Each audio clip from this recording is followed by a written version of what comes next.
It's the Tiny and Nate Show. I'm Tiny. And I'm Nate, here to help you create time and money freedom through real estate investing, so that you can live a life full of impact and joy. All right, we are back. Tiny, welcome back. Hello. Thank you. I'm stoked to be here as always. Absolutely. How's Idaho today? It's very Washington-esque. I know. It's about 36 and raining. Yep. Washington's soggy today. I was walking around a property over in Blaine and Birch Bay, and yeah, soggy. The deck, that when the water penetrates the deck wood, and it just starts turning into like basically a sponge.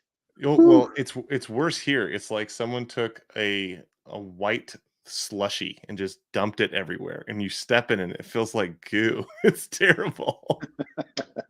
Well, today we're talking about the why behind our business, and this is something that you've really challenged me in. And when we started Living Well Properties, our wholesaling and flipping business, one of the things you brought to the table that I didn't think about early on was, is there something our business can stand for and do that's even greater than just being profitable for the ownerships and the team and even for our clients, right? So, and I remember you standing in front of the whiteboard one day, and you were up at the top of the whiteboard, and I was down here at the bottom of the whiteboard.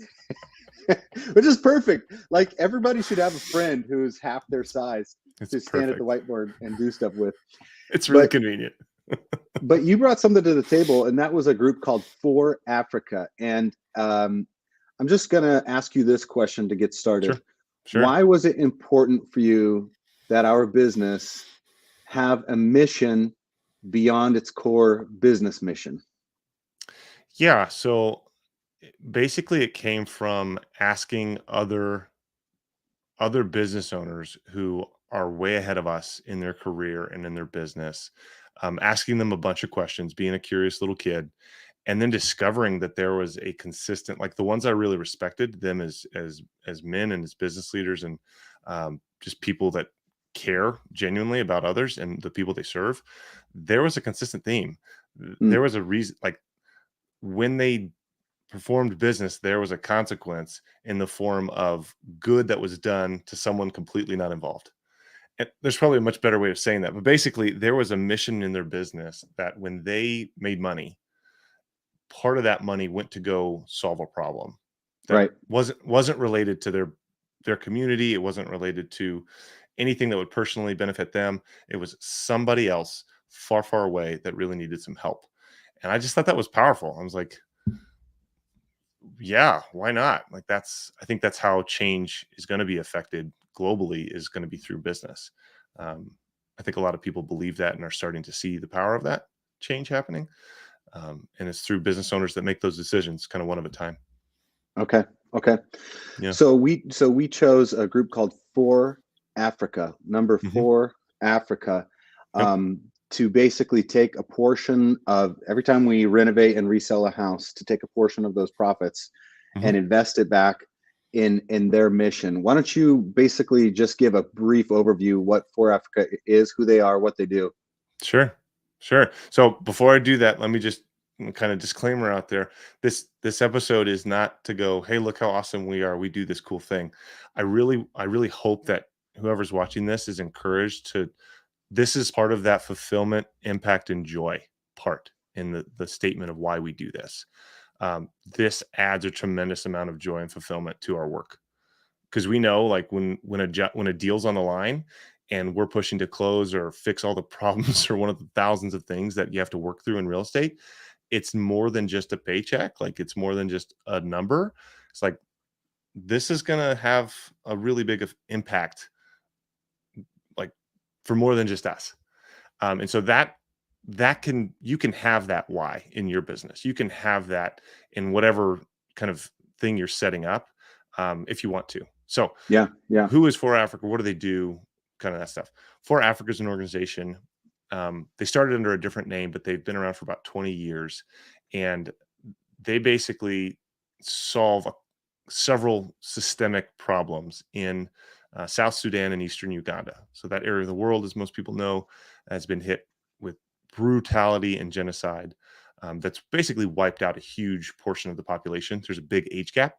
Mm. So like people who would be leaders, teachers, run governments, uh, hold society together, those people are just gone. They were murdered. Mm. And so you have a ton of young people and old people, and basically nobody in the middle in a lot of communities. For Africa's idea is to go in with the solution of water. So many Okay. people just don't have fresh drinking water.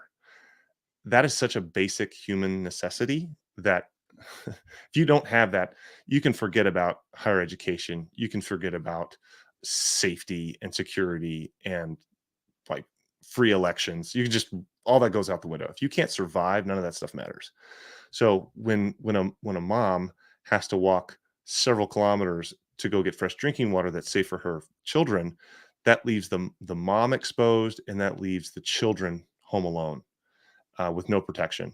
So all kinds of terrible things can happen. So drinking water, not just for having water, is important, but it's important for the family safety in so many different ways. So that's something they do. About 50% of their work is drilling new wells, and 50% of their well work is rehabbing old wells that aren't Okay. producing anymore. How about that? Renovating old wells. I know, right? It's pretty cool. So this actually gave our business its name, Living Well Properties.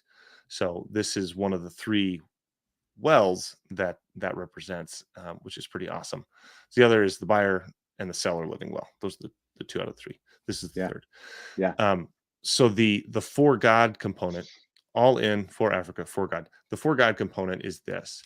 Um, they use fresh drinking water and access to it as a gateway into these communities to not only spread the gospel, but then to take and identify, not take, to identify the best and the brightest young men and women. These are usually, I think, like high school age kids in those villages, and put them through scholarship, put them through the equivalent of junior, senior year of high school, Okay. 4 years of college, and then a work release year, Okay. with the goal of raising up a whole new generation of leaders, entrepreneurs, people who are give back minded, and about their community, to basically elevate that area of the world so that in 100 years it's completely self-sustaining, and that there's no need for uh, any kind of assistance to go to that part of the world, because they are self-operating, they're self-sustainable. And I don't know if this is true or not, but I've heard that there are, I mean, just coming in and providing clean water is amazing. But I can Yeah. imagine a scenario where a community might have that well dug, but might not have the leaders or the leadership Mhm. or the people to, Mhm. whether that's maintain or build the community out beyond that. So I don't know if that's true or not, but I can imagine that scenario. So this feels Yeah. like it's more holistic or more community minded or more not Oh just yeah. about drilling a well, but also about equipping a community of leaders. Absolutely. And they know it's like long term. Like there's no there's no silver bullet for this. It's gonna take time, a massive investment of time. And the cool thing about this is, like, it's not a bunch of foreigners, like it's not a bunch of Americans going over there and going, here's how to do this, blah, blah, blah, blah, blah. It's not that at all. It is 100% locals who are part of the organization, teaching locals. So there's the understanding of cultural, like there's so much there that's very complex. And so you have people who are speaking the language because they're from that region. They know the do's and don'ts of the culture. It's not like, hi, I'm here from America, I'm here to help. It's not that at all. um, and I personally know the founder and the person who runs the whole thing, and so I can have a lot of confidence knowing where our money's going. Yeah, that's that's something that's a concern anytime you give to something on the other side of the planet. It's like, is this actually going to go to what we think it's going to go to? So that's yeah, another reason we picked them, is we just have faith and trust in the organization itself.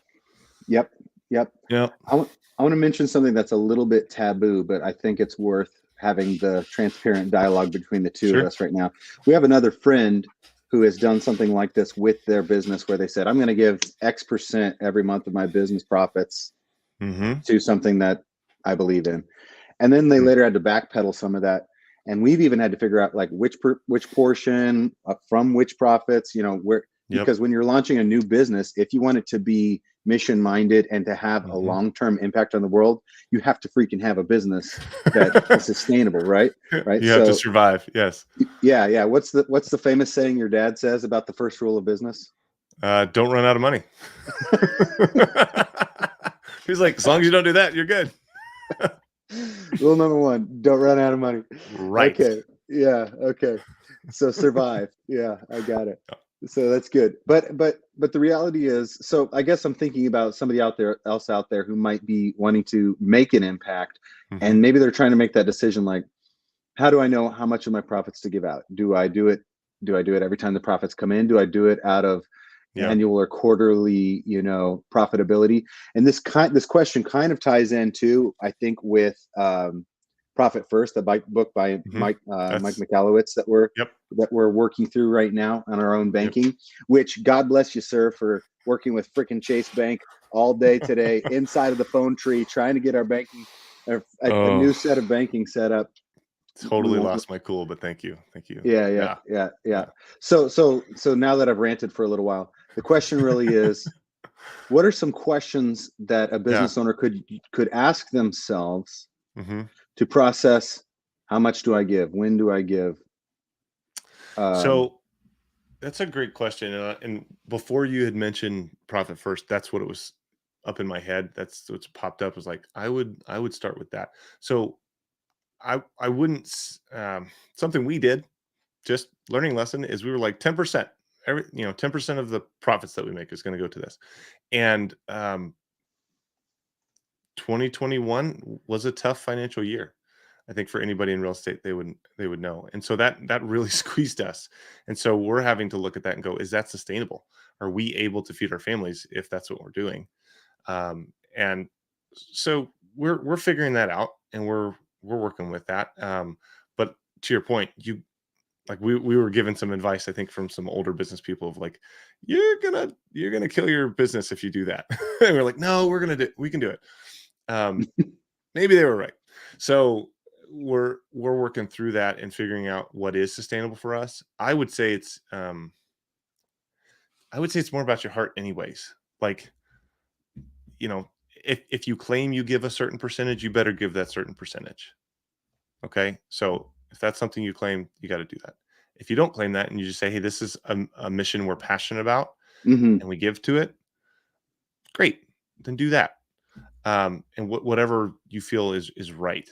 I would say, like, we have, for example, it takes about 20 grand to build one of these wells and sponsor 4 kids through the program.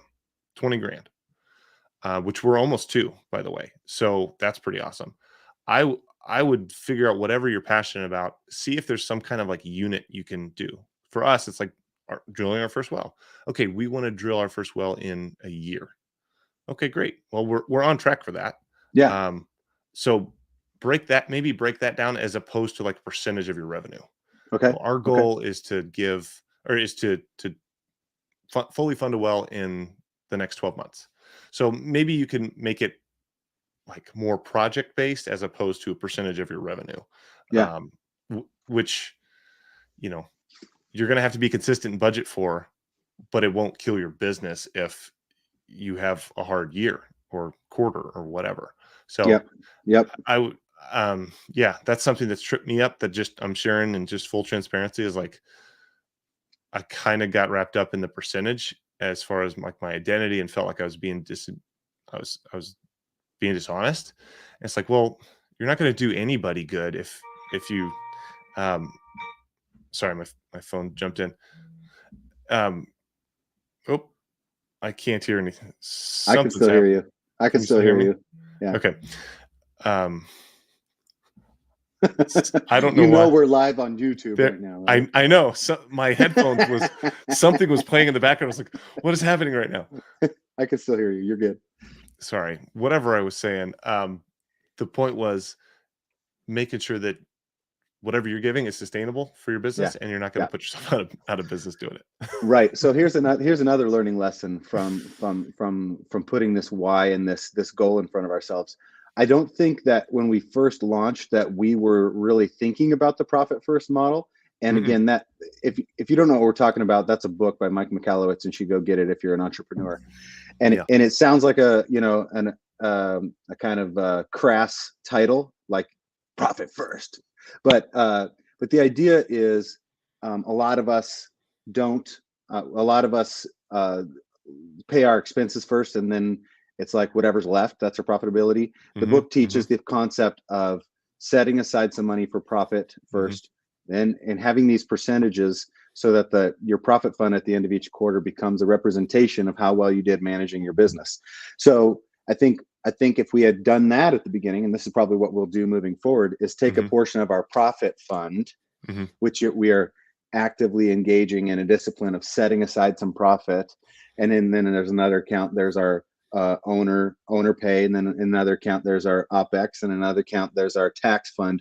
By Hmm. doing that, we can basically, by looking at that profit fund, we can look at see how well we've done managing the business, Hmm. um, and then we can give from that abundance Hmm. to Hmm. the things that we choose to. Yep. So I think that's going to make that giving more sustainable, don't you? I think so. Yeah, and that's what we hinted to at the beginning of mentioning profit first is um, it's coming out of a portion that's been set aside for things like that, and Yeah, you get to spend it on as the business owner. You get to spend on whatever you want to spend it on. It's set aside for that, right. so that will ensure that you're not you know not going to be able to pay your bills because you want to do this other thing, which is good. But to your point, like you can't help anybody if you're out of business. So Yep, yep. all that is to say, thinking through things as a bit, I love that our audience are also other business owners. So thinking through as a business owner, what is it that I'm passionate about and that I really want to see change. And I do have a vehicle now to go help make that change happen. Yeah, I can fund it. So it's hard. Yeah, it's hard to give money that you don't make.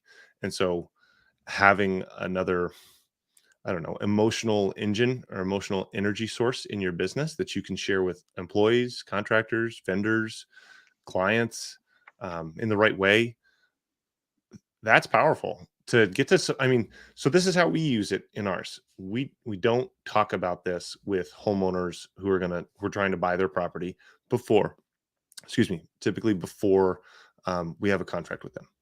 We like to surprise them with it afterwards. mm, At least that's how I've been doing it. Is hmm, because if you talk about it before, you're kind of using it as kind of a it can be used as kind of manipulation or sure, received that way. You never sure. want to do that. But the delight and surprise that someone gets when they find out, like we had an on market property that I heard this about with Renee. He was Yeah, like, "Oh, and the seller was super excited to hear what you guys do with For Africa." I was like, "Yeah, that's awesome!" Like the surprise and delight that people get to know. Hey, part of working with us is a community is going to be blessed with fresh water. Like people love that, so that's pretty cool too. so you've started to speak to this, but I'll do this as the last question. If somebody's thinking, hey, I want my entrepreneurial venture and my time and my energy to also have a bigger impact, how Mhm. would you recommend they go about analyzing and deciding where to give? That's a great question. Um, Gosh, and I'm thinking back how we did it, and I Yeah. remember standing at that whiteboard and writing at the top, as you remember, Yes. yeah, and just trying to figure out what it was because there's a lot of things that need support, um, and it depends on the industry that you're in. It depends on your personality, what you care about. Yeah. For us, I think it needed to be in the kind of B2B space when we work a lot with real estate professionals, and when we're talking about us and who we are, it's something we bring up because it's a value of ours. Um, it needed to be something that was very easy to understand, and fresh water is really easy to understand. It's Yeah. not complicated. Things like sex trafficking and abuse, those can be complicated and difficult to understand, and people don't like talking about them. So, I mean, that's something that we have been involved with helping with in the past. Um, Kind of, I guess, helping get rid of is the right way to say that. And it's something that there's a huge need for. Sure. But it's not easy to explain. And so that was a filter we put on, is like, what is something that's deeply meaningful and impactful, but it's also not hard to unpack quickly. So that was a way we did that. Yeah. And I mean, it doesn't have to do with anything. It doesn't have to do with your industry. For example, we're in real estate and housing. Water's not really connected. But But I another love the person, yeah, go renovating ahead. the wells, renovating That's homes, true. renovating wells. That's true. That's super cool. And living well properties was really cool as well. Um, Too many wells there. I apologize. But another example, like the Tom Shoes thing, shoe for a shoe, not exactly the same kind of shoe. Um, guy of mine, a mentor that I looked to, when he sold a house, he built a house. Now, it wasn't the Mm, same kind of house, but it was in another country, and it was a safe place with a lockable door and a hard floor, where a family could be safe. yeah. Like, that's a big deal. So it can be related to your industry. It doesn't have to be related to your industry. I think the point is something that you are passionate about and you care about, and it makes Yeah. a difference. Yeah. I think an algorithm I would share is something that you can get behind and evangelize, right? That you can Yeah. proudly stand in front of a crowd or in front of your YouTube Hmm. channel and just basically do like we're doing here. Like, we believe in these guys, we believe what Yeah. they're doing, and just get behind it with your money and your time and your, like you said, your some emotional energy. Hmm. I think if you can't do that, maybe look around, keep looking. Yeah. Definitely. Yeah. I would get to know the people. Like, don't just read their stuff online and go like, oh, that looks good. Like, call them, talk to them, vet them. Because if you're gonna, you know, kind of cast their vision or spur on or evangelize what they do, you better know what they do and know their background. So that's another important thing. Good. Know who you're working with. Awesome. That's right. Well, we're working on our why. It's a thing that's in process. I think a lot of people have talked about this for years now, and Mhm. and I can't say that for this is my last moment of transparency and honesty. My biggest purpose in work is my family and my immediate legacy. Mhm. I Mhm. feel that my wife and my kids are my immediate responsibility. Mhm. But engaging our business, like you said, in a way that it goes out beyond that, beyond our Yeah. clients, and to have Mhm. a global impact. It's so, let me put it this way. The day-to-day of running a business can be very myopic, Yep. either very self-centered or very team-centered or very your client-centered, very close into where whatever that is. Mhm. And anytime we stop and pause and think about the bigger mission and being part of For Africa, Yeah. it creates, I think, gratitude for what we have in this micro that we Mhm. have to grind away and focus on, and just Yep. goes, hey, there's other people out there. World's a very big place. Yep. And it goes from that myopia to a feeling of generosity and openness. And I think that's Mhm. important to have as an entrepreneur, especially in It is. America.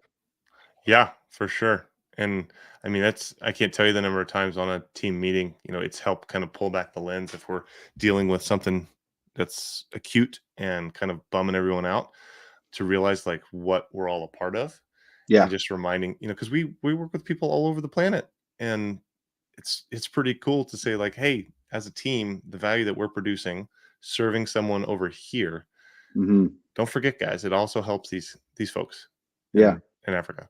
And that's Yep. that's just meaningful, and it kind of lifts your spirits, and um, having something that the team can rally behind and care Yep. about together.